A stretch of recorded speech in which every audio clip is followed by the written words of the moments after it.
Hello दोस्तों, आप लोगों का स्वागत है मैथमेटिक्स जोन बाय राकेश जून में। जैसा कि आप लोगों को पता है, हम 10th क्लास के एनसीईआरटी को फॉलो कर रहे थे और उसमें हम 3.2 तक एक्सरसाइज कर चुके थे। आज हम 3.3 की बात करेंगे दोस्तों। जैसा कि आप लोगों को पता है कि हम एक मेथड कर चुके हैं, ग्राफिकल मेथड। आज हम एल्जेब्रिक मेथड को सॉल्व करने के एल्जेब्रिक मेथड के बारे में बात करेंगे। एल्जेब्रिक मेथड में जो पहला मेथड आता है वो आता है सब्स्टिट्यूशन मेथड। अगर मैं सब्स्टिट्यूशन मेथड की बात करूं तो देखिए इसको किस तरीके से हम कर सकते हैं। हम पहला न्यूमेरिकल लेकर के चलते हैं। मान लीजिए एक न्यूमेरिकल दे रखा है 7x minus 15y is equal to 2x plus 2y is equal to 3। इसको सोल्व करना है। मान लीजिए, देखिए सब्स्टिट्यूशन का मतलब होता है रखना, एक की वैल्यू दूसरे के अंदर रखना। जैसे मान लीजिए मैंने इक्वेशन नंबर 1 इसको माना और इक्वेशन नंबर 2 इसको माना, ठीक है। Now let us consider equation number 2। इसमें से मैंने x plus 2y is equal to 3 ले लिया। x की वैल्यू मैंने यहाँ से निकाल ली 3 माइनस 2y, ठीक है। आप कोई भी निकाल सकते हैं, y की भी निकाल सकते हैं, ठीक है। उसके बाद जब बात आई तो क्या हुआ, यहाँ इस इक्वेशन को मैंने 3 मान लिया, ठीक है। Put value of x in equation 1, यानी कि क्या किया मैंने, जिससे वैल्यू निकाली है जिस इक्वेशन से, उससे दूसरी इक्वेशन में मैंने उस वैल्यू को पुट कर दिया x की जगह। तो क्या आया 7 3 minus 2y minus 15y is equal to 2, ठीक है। 7 को जब 3 से किया 21 minus 14y minus 15y is equal to 2, ठीक है। इस 21 को इधर लेके गया, यहाँ बन गया माइनस का 29y इज इक्वल टू 21 को उधर लेके गया माइनस 20y, ठीक है। तो क्या आ गया minus 29y is equal to minus 19। Minus से minus cancel, y is equal to आ गया 19/20। तो यहाँ से y की वैल्यू आ गई। अब हमें बात करनी है x की वैल्यू की। तो देखिए x इज इक्वल टू क्या है, 3 माइनस 2y रख दिया। x is equal to 3 minus 2 into में 19/29, ठीक है। तो यहाँ से क्या आया 3 माइनस 38/29। तो यहाँ से 29 को मैंने एलसीएम ले लिया, 29 को एलसीएम लिया। तो यहाँ क्या आ जाएगा,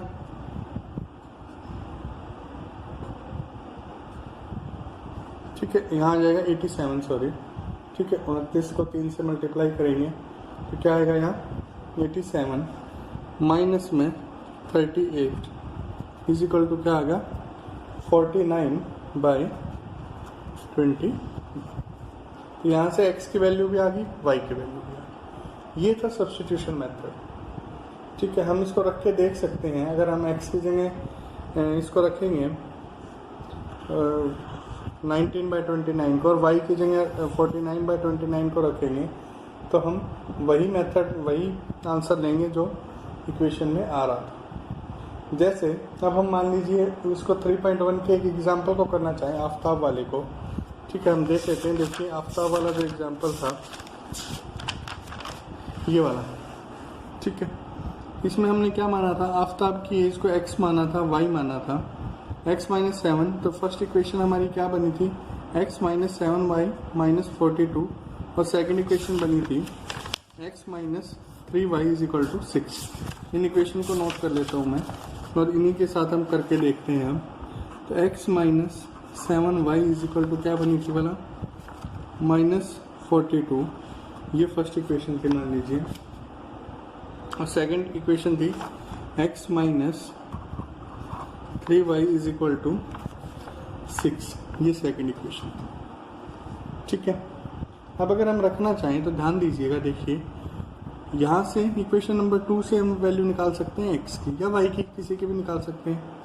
ठीक है, यहाँ y के साथ निकाल के देखते हैं अपन लोग।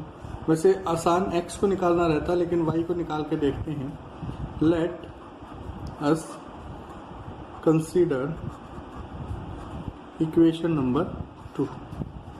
ठीक है, तो -3y is equal to 6 - x, y is equal to आ गया 6 - x बाय -3। अगर ऊपर से माइनस कॉमन लेना चाहें ले सकते हैं, x - 6 बाय -3। तो यहाँ से क्या आ गया, x - 6 बाय 3। ठीक है, इस वैल्यू को पुट कर दिया मैंने फर्स्ट इक्वेशन में, तो क्या आएगा देखिए, x - 7 x - 6 by 3 is equal to किसके, -42 के। ठीक है, x - 7 x - 6 by 3 is equal to -42 के। अब यहाँ से क्या हुआ, एलसीएम यहीं पे ले लिया मैंने, 3x - 7x plus 42 is equal to -42। इस 3 को मैं उधर लेके गया तो इंटू 3। ठीक है, देखिए इस चीज़ में ध्यान रखिएगा, आगे जो हम मैथमेटिक्स सॉल्व करने वाले हैं 10th का, उसमें काटने पे इतना ध्यान मत दीजिए कि कौन क्या कहाँ से कट रहा है, या गुना पे इतना ध्यान मत दीजिए। उसको पहले सोल्व करने की कोशिश कीजिए। जैसे देखिए मैं यहाँ सोल्व करने की कोशिश कर रहा हूँ, 3x - 7x। अब आप लोग क्या करते हैं, इसको मल्टीप्लाई करने में लग जाते हैं और एक रफ को यूज़ करते हैं, 3 से करते हैं, 3 दूनी 6, 4 3 12, मतलब ये आसान था इसलिए आप कर सकते थे। फिर उसमें से 42 घटाते। मैंने क्या किया, -42 क्रॉस 3 -42। ठीक है, यहाँ से क्या आया, माइनस का 4x। मैंने यहाँ से 42 को कॉमन ले लिया, क्या बचा भला, अगर यहाँ कॉमन लिया तो 3 + 1, क्योंकि माइनस बाहर लिया तो इसका ही माइनस बाहर और इसका ही माइनस बाहर। तो यहाँ से क्या आ गया, -4x is equal to -42 cross 4, 4 से 4 गया, माइनस से माइनस गया, x इज इक्वल टू क्या आ गया, 42। ठीक है, अब y की वैल्यू हम आसानी से निकाल सकते हैं। तो इसमें काटने पे इतना ध्यान मत दीजिएगा, क्योंकि अगर आप लोग काटने पे ध्यान देना शुरू कर देंगे तो फिर आपका जो न्यूमेरिकल है वो थोड़ा सा उलझना शुरू हो जाएगा। आप आगे के लिए, आगे के मैथ के लिए मैं बात कर रहा हूँ। ये नेक्स्ट आता है आपका, अगर इस मेथड को और अच्छे से समझना चाहें तो अब हम एग्जाम्पल नंबर 2 की बात करते हैं। देखिए एग्जाम्पल नंबर 2 में हमने क्या किया था, पेंसिल और इरेजर के बारे में बात की थी। और अगर आप लोगों को थोड़ा सा ध्यान हो तो जो हमारी इक्वेशन है वो भला क्या बनी थी, वो इक्वेशन बनी थी 2x + 3y is equal to 9 और 4x + 6y is equal to 18। ठीक है, कोई दिक्कत नहीं है। तो इसको इक्वेशन नंबर 1 मान लेता हूँ, इसको इक्वेशन नंबर 2 मान लेता हूँ। ठीक है, अगर आप यहाँ से थोड़ा सा देखें, वैसे तो ये इक्वेशन इक्वल है, सोल्व नहीं होंगी, लेकिन हम देख लेते हैं इसको थोड़ा सोल्व करके। यहाँ पे देखिए 2x is equal to 3 - 9 - 3y आ गया, x इज इक्वल टू क्या आएगा, 9 - 3y बाई 2। ठीक है, अब इसको मैंने पुट कर दिया इसके अंदर, तो क्या आएगा, 4 इंटू में 9 - 3y बाई 2 प्लस में 6 इंटू में 9 - 3y by 2 is equal to 18। 2 को इससे काटा, यहाँ 2 आ गया, इससे काटा 3 आ गया। ठीक है, तो यहाँ क्या आ गया, 18 - 6y प्लस में 27 minus 9y is equal to 18। ठीक है, कोई दिक्कत, y की वैल्यू गलत पुट कर दी, सॉरी यहाँ y की वैल्यू पुट नहीं करेंगे, हम सिर्फ x की जगह ही पुट करेंगे, तो यहाँ जाएगा 6y। ठीक है, थोड़ा सा ये गलत हो गया, इसको थोड़ा देखना।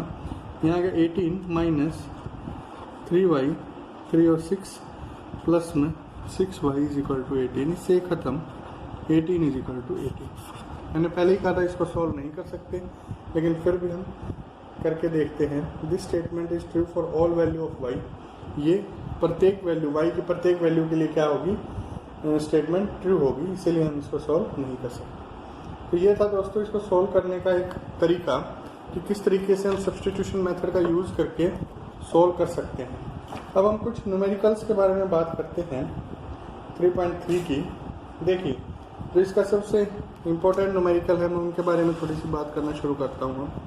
जैसे फर्स्ट न्यूमेरिकल आता है एनसीईआरटी का 0.2x plus 0.3y is equal to 1.3। दूसरा आता है दूसरी equation 0.4x plus 0.5y is equal to 2.3। ठीक है, इसको सॉल्व करके देखते हैं। देखिए, अगर आप थोड़ा सा पिछले एक्सरसाइज की तरफ आए तो सबसे पहले तो हम ये देख लें कि ये सॉल्व हो सकता है या नहीं, मन में ही। a1 a2 b1 b2 not equal to है, सॉल्व हो सकता है, कोई दिक्कत। चलिए, अब कोई भी एक इक्वेशन उठा लीजिए। ये इक्वेशन नंबर 1 ली मैंने, ये इक्वेशन नंबर 2 ली।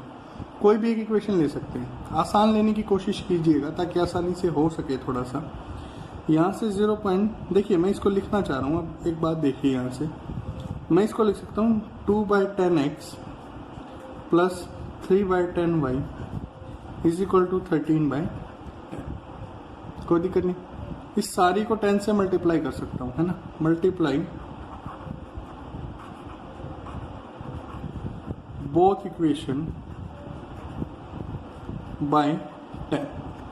जब मैंने इसको 10 से मल्टीप्लाई किया, यहाँ आ गया 2x plus 3y is equal to 13। और बोथ इक्वेशन का मतलब ये है कि इसको भी मैं ऐसे ही लिख सकता हूँ 4/10x plus 5/10y is equal to 23/10। और इसको भी जब मैं करूँगा तो क्या आएगा 4x plus 5y is equal to 23।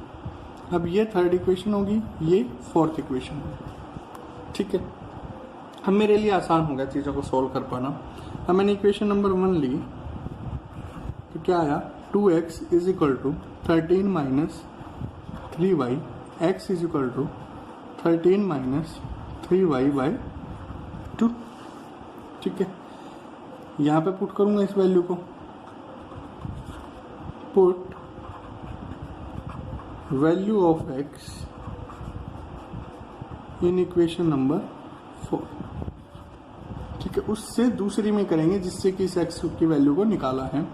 तो यहाँ क्या आ जाएगा 4 13 minus 3y by 2 plus 5y is equal to 23। इस 2 से इस 2 को 4 को काटेंगे, 2 यहाँ आ जाएगा 26 minus 6y plus 5y is equal to 23। यहाँ से क्या आया minus y is equal to, इसको अगर वहाँ लेके गए 23 minus 26 minus y is equal to -3 और y इज इक्वल टू क्या आ गया 3। ठीक है, अब अगर x की वैल्यू निकालना चाहें तो इसमें पुट कर सकते हैं हम। तो x इज इक्वल टू क्या आ जाएगा 13 माइनस 3 इंटू 3/2 यानी कि 13 माइनस 9/2 यानी कि 4/2 और 2। x की वैल्यू क्या आ गई 2 और y की वैल्यू क्या आ गई 3। ठीक है, ये था सब्स्टिट्यूशन मेथड। इसका एक और न्यूमेरिकल हम लोग करते हैं ताकि आप लोग इसको अच्छे से समझ जाएं, कोई भी दिक्कत आपको इसके अंदर नहीं है। ठीक है, चलिए नेक्स्ट आता है √2x plus √3y is equal to 0 है। और अगला है √3x minus √8y is equal to 0। ठीक है, कोई दिक्कत नहीं। चलिए अब इसको सॉल्व करने की कोशिश करते हैं। देखिए, ये इक्वेशन नंबर 1 है, ये इक्वेशन नंबर 2 है। मैं कोई भी एक इक्वेशन लेता हूँ, मैंने इक्वेशन नंबर 1 ली मान लीजिए। ठीक है, पहले तो मैंने मन में इसको देखा कि ये मैं सॉल्व कर सकता हूँ या नहीं। तो √2/3 √3/8 a1 a2 not equal to b1 b2 है, आप सॉल्व कर सकते हैं इसको। अगर आप सॉल्व कर सकते हैं तो इक्वेशन नंबर 1 जब मैंने ली तो √2x इज इक्वल टू क्या आ गया minus √3y, x is equal to क्या आ गया माइनस √3/√2y। ठीक है, इस x की वैल्यू को मैंने कहाँ पुट किया 2 में पुट किया। ठीक है, put value of x in equation number 2। तो जैसे इक्वेशन नंबर 2 में मैंने इसको पुट किया तो देखिए क्या आया यहाँ √3 dot minus √3 by √2 y minus √8 y is equal to 0। √3 और √3 को जब मैं मल्टीप्लाई करूंगा तो 3 आता है, plus minus minus √2 y minus √8 y is equal to 0। थोड़ा ध्यान दीजिएगा, मैंने क्या किया, √2 को एलसीएम ले लिया यहाँ, तो यहाँ आया -3y minus 16 √y is equal to 0। ये गया यहाँ 0 हो गया, तो यहाँ से क्या आया -3y minus 4y is equal to 0, तो -7y इज इक्वल टू 0 और y इज इक्वल टू क्या आएगा 0। ठीक है, और इसी तरीके से x की वैल्यू हम निकाल लेंगे। अगर y 0 है तो x भी क्या होगा 0। ठीक है, कोई दिक्कत नहीं, अब आप इसको आराम से कर सकते हैं। नेक्स्ट आता है आपका सोल्व, न्यूमेरिकल नंबर सेकंड है। ओके, इसमें आप अब आसानी से कर सकते हैं। शायद एक न्यूमेरिकल और है इसमें थोड़ा सा जो हार्ड नहीं है, लेकिन बच्चे उसके स्टेटमेंट देख के थोड़ा सा घबरा जाते हैं। जैसे ये है 3x/2 minus 5y/2 is equal to -2 है, तो x/3 plus y/2 is equal to 13/6। ठीक है, यहाँ 3 है। आप इसको बड़े आसानी से कर सकते हैं, इसका एलसीएम यहीं पे ले लीजिएगा, तो यहाँ क्या आएगा 6, 3 और 2 का 2 3 जा 6, 3 3 9x minus 10y is equal to 2, तो यहाँ से हो जाएगा 9x minus 10y is equal to -12। ठीक है, इसी तरीके से इसका एलसीएम ले लीजिएगा, इस तरीके की इक्वेशन आएगी, आप उसको सब्स्टिट्यूट करके निकाल सकते हैं आसानी से। ठीक है, अब न्यूमेरिकल नंबर सेकंड आता है solve 2x plus 3y is equal to 11 है। चलिए 2x plus 3y is equal to 11 है, and 2x minus 4y is equal to क्या है -24 है। Hence find the value of m, m की वैल्यू हमें निकालनी है। आप आगे पढ़ेंगे ये m स्लोप होता है, y is equal to mx plus 3 है। तो चलिए, अगर m की वैल्यू हमें निकालनी है तो हमने इक्वेशन नंबर 1 को लिया, मान लीजिए इसको 1 माना, इसको 2 माना। इक्वेशन नंबर 1 को जब मैंने लिया तो यहाँ से क्या आया 2x is equal to 11 minus 3y, x is equal to क्या आएगा 11 माइनस 3y/2। ठीक है, कोई दिक्कत नहीं। अब मैंने इसको पुट किया तो इक्वेशन नंबर सेकंड के अंदर। अगर इक्वेशन नंबर सेकंड के अंदर जब मैंने पुट किया तो क्या आया 2 इंटू में 11 माइनस 3y/2 minus 4y is equal to -24। इसको यहाँ से ख़त्म किया, क्या आया 11 minus 3y minus 4y is equal to -24। इस 11 को उधर लेके जाऊंगा, क्या आया -7y is equal to -24 minus 11, यहाँ से आ गया -7y is equal to -35, y is equal to क्या आया 5। ठीक है, जैसे ही y इज इक्वल टू 5 आया तो यहाँ से आप देखिए x की वैल्यू मैं आसानी से निकाल सकता हूँ। यहाँ पुट करूँगा y इज इक्वल टू 5 को, तो x इज इक्वल टू क्या आ जाएगा 11 माइनस 3.5/2 माइनस 4/2 यानी कि माइनस का 2, ये आ गया x। अब मेरे को निकालना y is equal to mx plus c में m की वैल्यू जब निकालनी है, y मेरे पास आया 5, m मुझे पता नहीं, x आया -2 प्लस 3। ठीक है, तो वैल्यू क्या आई 5 -3 minus 2m, 2 is equal to -2m, इससे ये खत्म, m इज इक्वल टू क्या आ गया -1। ठीक है, कोई दिक्कत नहीं। चलिए, अब मैं जो अगले न्यूमेरिकल्स हैं उनके सिर्फ आपको स्टेटमेंट बनाऊंगा, बाकी आप उसको सब्स्टिट्यूशन मेथड से या ग्राफिकल मेथड से किसी से भी आप सॉल्व कर सकते हैं फिलहाल तक, लेकिन फिलहाल आप करने की कोशिश कीजिएगा सब्स्टिट्यूशन मेथड के द्वारा ही, ताकि आप इजीली उनको कर सकें। ठीक है, चलिए अब क्वेश्चन नंबर 3 का जो फर्स्ट है वो क्या कहता है, हमें देखिए, the difference between two number is 26। मान लो फर्स्ट नंबर मेरा क्या है, x है, सेकंड नंबर क्या है, y है। पहली स्टेटमेंट कहती है कि x minus y is equal to क्या है, 26 है। One number is 3 time to the another number, यानी कि एक नंबर दूसरे नंबर का 3 टाइम्स है। x इज इक्वल टू क्या हो जाएगा, 3y। फाइंड द नंबर, बड़ा आसानी से आप इसको निकाल सकते हैं। सेकंड आता है थर्ड का,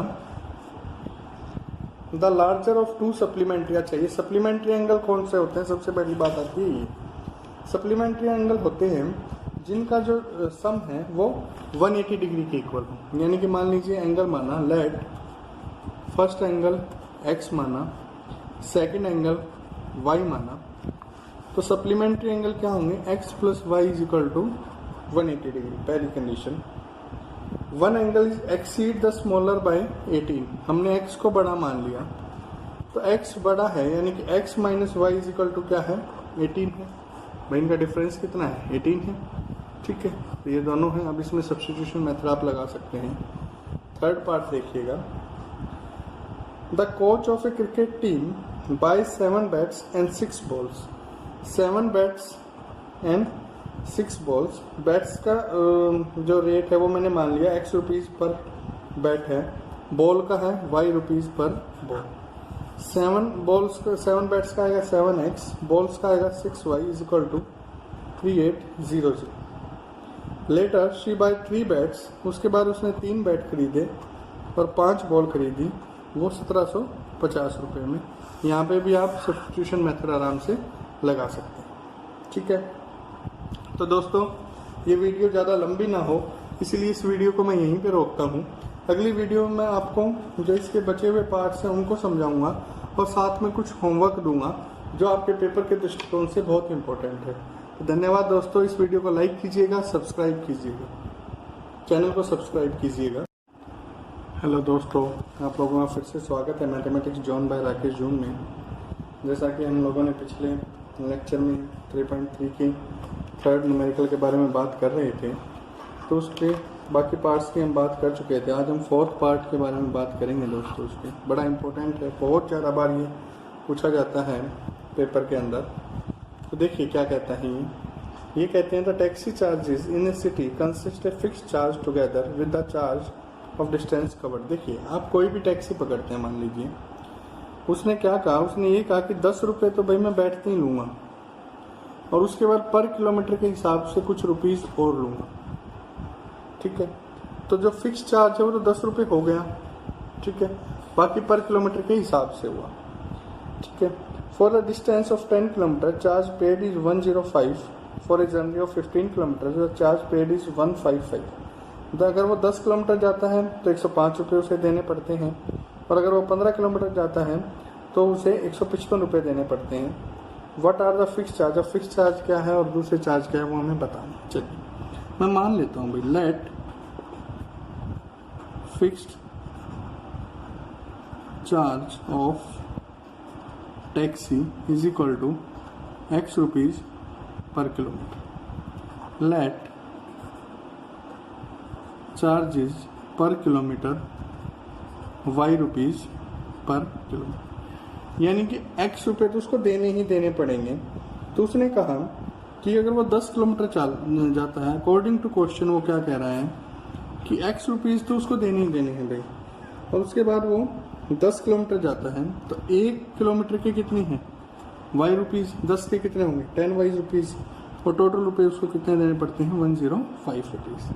सिमिलरली जब वो 15 किलोमीटर जाता है यानी कि x plus 15y is equal to कितना होगा 155। ये फर्स्ट इक्वेशन आ गई, ये सेकंड इक्वेशन आ गई।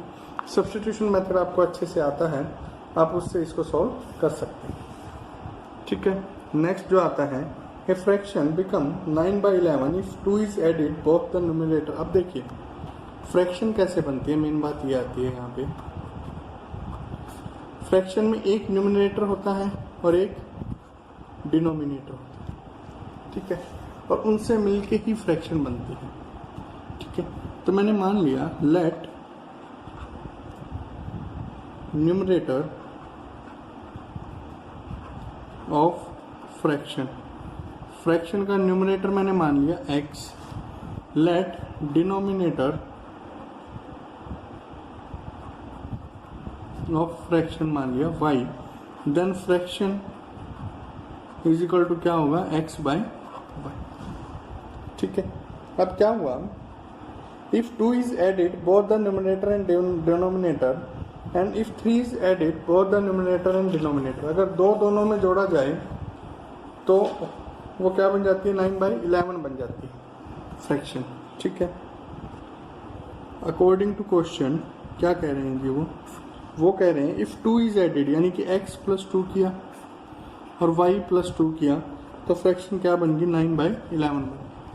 ठीक है, और दूसरे में क्या किया, अगर x + 3 किया और y + 3 किया तो जो फ्रैक्शन है वो क्या बन गई 5/6 बन गई। ये तो थी क्वेश्चन की बात।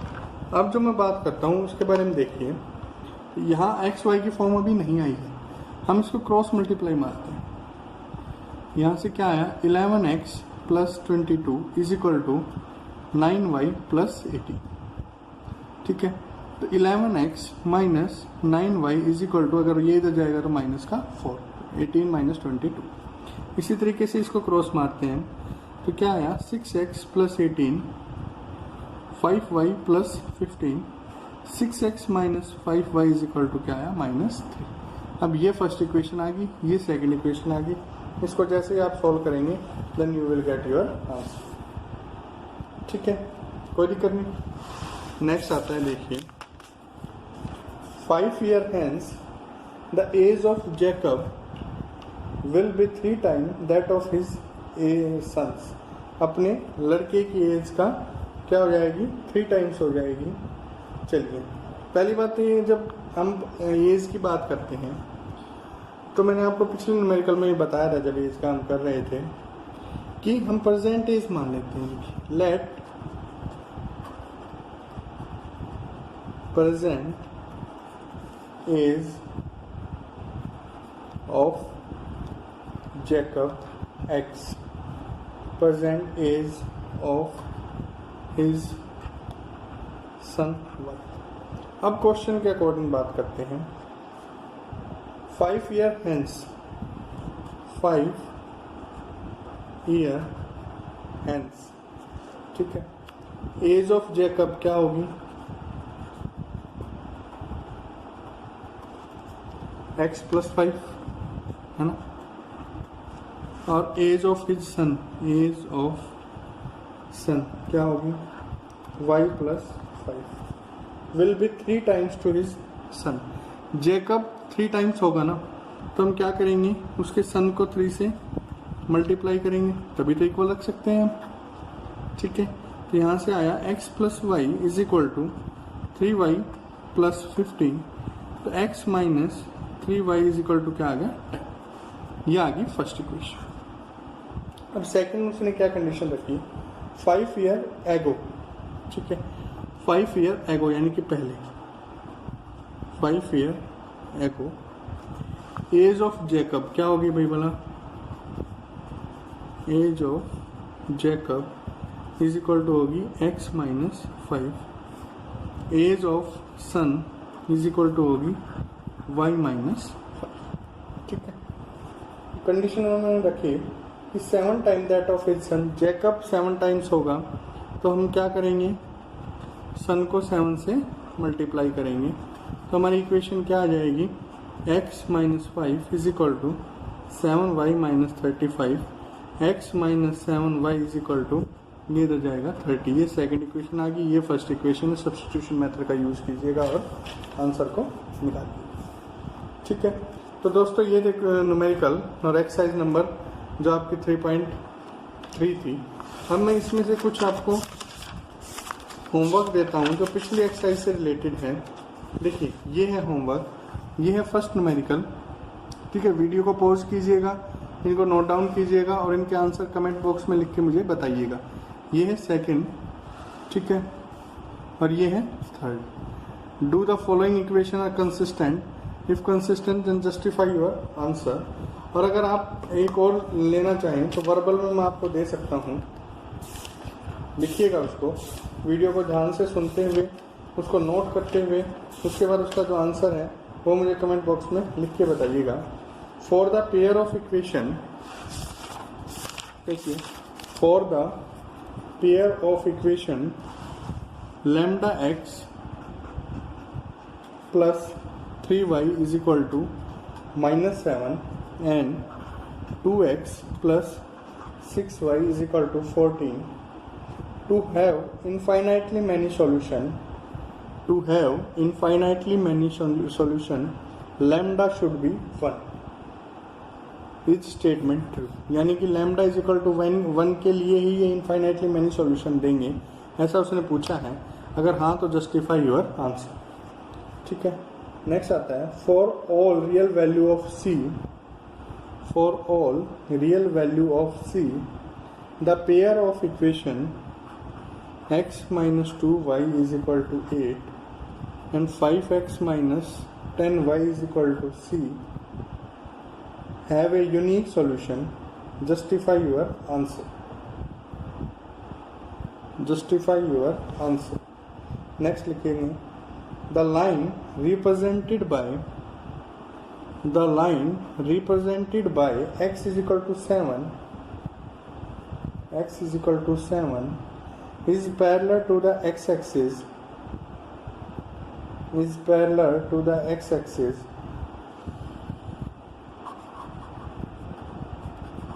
justify your statement true or false। ठीक है, ये आप 5-6 न्यूमेरिकल हैं, इनको आप करेंगे और इनके जो आंसर हैं वो मुझे कमेंट बॉक्स में नीचे लिख के बताएंगे कि क्या आंसर आपका आया है। इनको आप ज़रूर सॉल्व कीजिएगा। ये सारे NCERT से रिलेटेड क्वेश्चन हैं और ये पेपर में भी काफ़ी बार आते हैं। तो दोस्तों, इस वीडियो को लाइक कीजिएगा और सब्सक्राइब कीजिएगा हमारे चैनल को, ताकि हम आगे आने वाली वीडियोस की नोटिफिकेशन आपको मिलती रहे। इसके लिए बेल आइकन को दबाइएगा और अगले लेक्चर में हम 3.3 को लेकर फिर से हाजिर होंगे। तो धन्यवाद दोस्तों।